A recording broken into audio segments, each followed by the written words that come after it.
E agora a gente fala sobre o incêndio que consumiu as estruturas do Museu Nacional do Rio de Janeiro, o maior acervo de história natural da América Latina, com mais de 20 milhões de itens, foi destruído pelo fogo. Isso levanta uma discussão. Como estão sendo cuidados aí os museus no nosso país? E para falar mais sobre esse assunto, estamos recebendo aqui no estúdio o vice-presidente do Instituto Histórico e Geográfico de Santos e diretor técnico da Fundação Arquivo e Memória de Santos também, Sérgio Williams, e o engenheiro de segurança, Rogério Fernandes Costa. Bom dia para vocês. Bom dia, Vanessa. Obrigada pela presença. Bom dia, infelizmente, um dia muito triste aí para a história do nosso país, né, Sérgio? Que judiação. Uma tragédia anunciada. Uma Sim. tragédia anunciada. Você diz anunciada por quê? O retrato, o reflexo do descaso que, infelizmente, eu vou até alargar não só o poder público, mas que a própria sociedade como um todo tem em relação à memória. Sim. Né?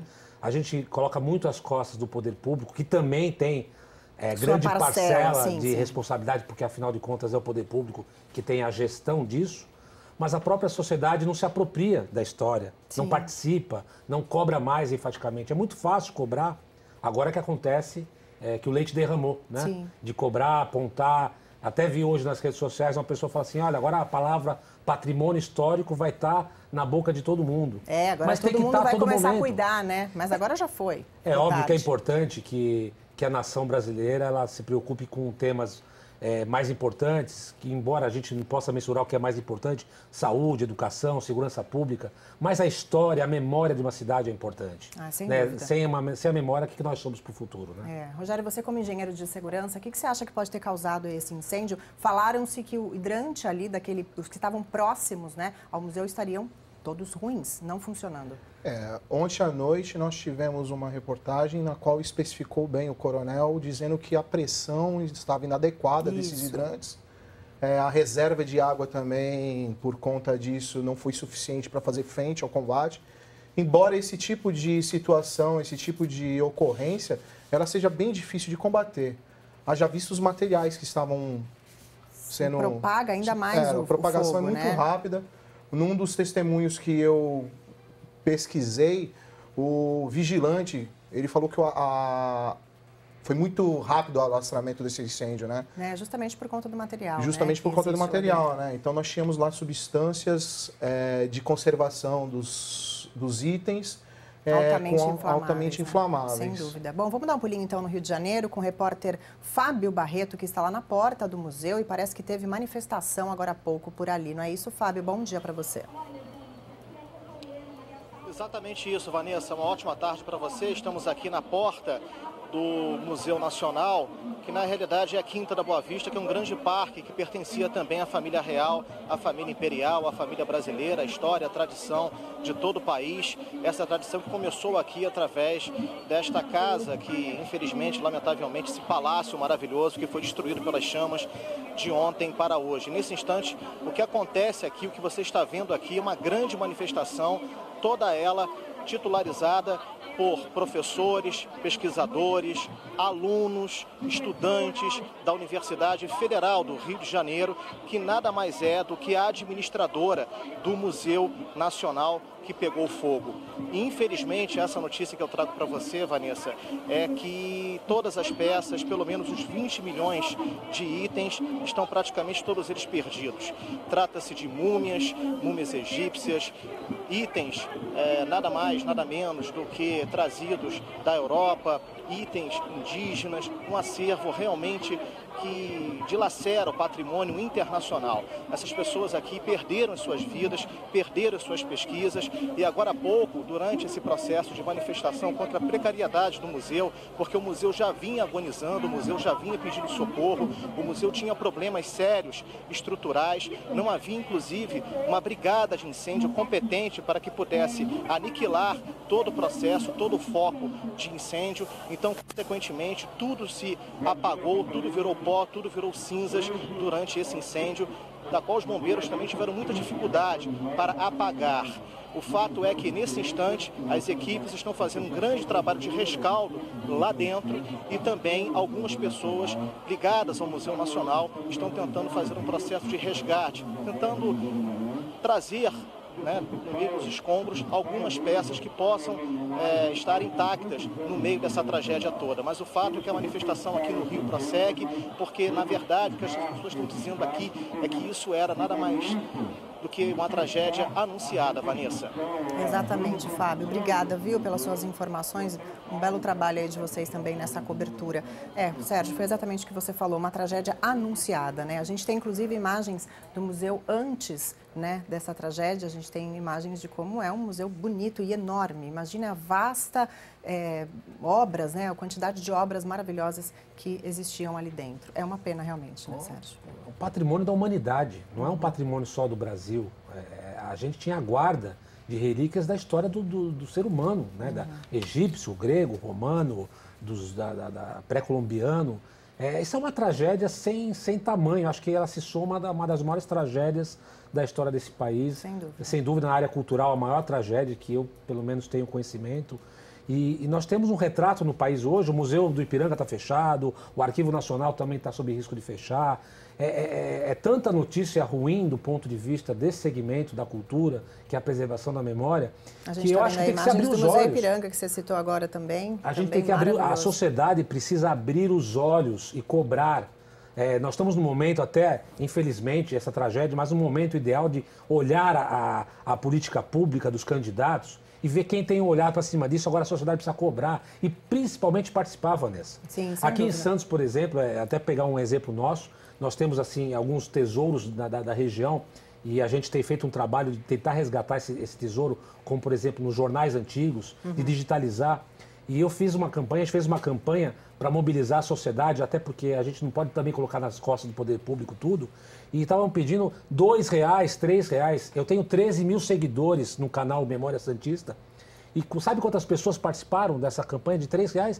Uns 30, 40 pessoas. Pois é. Eu hoje estou gastando R$10 no estacionamento aqui, que é muito mais, e por 1 hora de estacionamento. Sim. E agora, se todo mundo se solidarizasse, se unisse, mas isso é reflexo, Vanessa, da nossa educação, né? Porque o governante de hoje é a criança do ontem. A gente não tem uma política educacional de valorizar a cultura, o patrimônio histórico. Então, por isso que a gente vê estátua pichada, prédio público histórico pichado, depredado. Por quê? Porque as pessoas não valorizam. Sem dúvida. Precisa ter a criança, enfim, tem toda uma base, né? Rogério, como é que funciona a questão técnica nesse caso? Realmente a falta de manutenção pode levar a problemas como esse? Exatamente, porque assim, embora você faça toda a instalação de todos os equipamentos exigidos, o nível de manutenção das edificações, ela conta muito. Não adianta você ter todos os hidrantes, extintores todos instalados, se o nível de manutenção das edificações não estiverem de acordo, né? Sim. Ainda mais um prédio histórico de 200 anos atrás, ele exige um nível de manutenção muito alto, de reparos. Há 200 anos atrás, não era exigido o nível de equipamentos elétricos que hoje, ou nem existiam, né, no caso. Sim. Então foram feitas adaptações, que é normal isso. Isso é normal, a gente tem que se adaptar com as novas tecnologias, só que essas novas tecnologias precisam de um nível de manutenção também elevado, né? A gente não pode deixar, assim como nós fazemos nos nossos prédios, nas nossas casas, no nosso carro, nós temos que manter esse nível de manutenção alto. A manutenção tem que existir, né? Sérgio, você estava citando alguns de Santos, né? No caso, Forte dos Andradas, tem o Outeiro Santa Catarina, Teatro Guarani, Trem Bélico, a gente está vendo aí também parte da Alfândega, e tem Armazéns do Porto também, né? Que a gente sabe que ali tem uma promessa de melhorar a situação por lá e nada acontece, então literalmente caindo aos pedaços, como a gente está vendo aí nessa imagem. O que deveria ser feito por parte do poder público ou da população, seja o que for? A prefeitura tem um fôlego pequeno para essas questões, até porque nós temos outras questões na sociedade, como eu falei, educação, saúde, mobilidade urbana, segurança. Para a questão do patrimônio, a mobilização tem que ser maior. Então tem que vir recursos federais, né? Nós tivemos a Copa do Mundo, por exemplo. Os estádios custaram bilhões de reais. Bilhões, não são milhões, são bilhões. Para os estádios tinham dinheiro, né? Nós temos leis de incentivo que tem milhões. Por ano, a Lei Rouanet destina 1 bilhão e 600 milhões de reais para projetos culturais diversos. Então, assim, há que se fazer um grande esforço de recursos federais e estaduais para manutenção. Nós temos prédios hoje, federais, estaduais e municipais em situação degradante, mas precisa ter um conjunto como um todo, e principalmente os patrimônios mais antigos. Se você vê na Igreja do Carmo, por exemplo, que é um patrimônio até da igreja, nós tivemos retábulos do século XVI que apodreceram. A Ordem Terceira do Carmo, da Ordem Terceira, né? Jogamos fora o retábulo inteiro. apodrecido por cupins. Agora, a sociedade, volta a dizer, me perdoem quem acha o contrário, a sociedade precisa se apropriar, participar. Né? Nem que seja para brigar para que melhore a situação. Né? Você vê em países europeus, os cidadãos se apropriam porque o patrimônio é nosso. O que nós perdemos hoje no Rio de Janeiro é um patrimônio do brasileiro. Não é o patrimônio do governo federal, é o patrimônio de todos nós. Então as pessoas precisam começar a se mobilizar mais. E a classe política precisa entender que esse segmento é importante e precisa educar as crianças, levar as crianças a terem uma valorização. Porque a criança de hoje é o governante do amanhã. Se ela não aprender que hoje isso tem valor, amanhã nós vamos ter a mesma situação. Rogério, agora me fala uma coisa. A maioria essas edificações que a gente está falando são tombadas aqui em Santos, né? E como é que fica a manutenção no caso e essas adaptações? Se tornam mais difíceis num imóvel tombado, por exemplo? Sim, se torna um pouco mais difícil, mas hoje a legislação, as instruções técnicas do bombeiro, ela prevê uma legislação específica para edificações com tombamento histórico, né? Então, são algumas adaptações que, em alguns momentos, são um pouco doloridas de se fazer, justamente por conta de tirar a característica da edificação, mas justamente essas adaptações são necessárias para a gente tentar evitar isso, né? Sim. Nós comentávamos antes de entrar na entrevista que existem dispositivos que enclausuram o incêndio. Então, por que não investir nisso? Uma segurança? Uma segurança, porque assim, a grande... E no caso, o museu estava fechado. Você já pensou se está em visitação? A coisa poderia ser muito pior, Muito pior.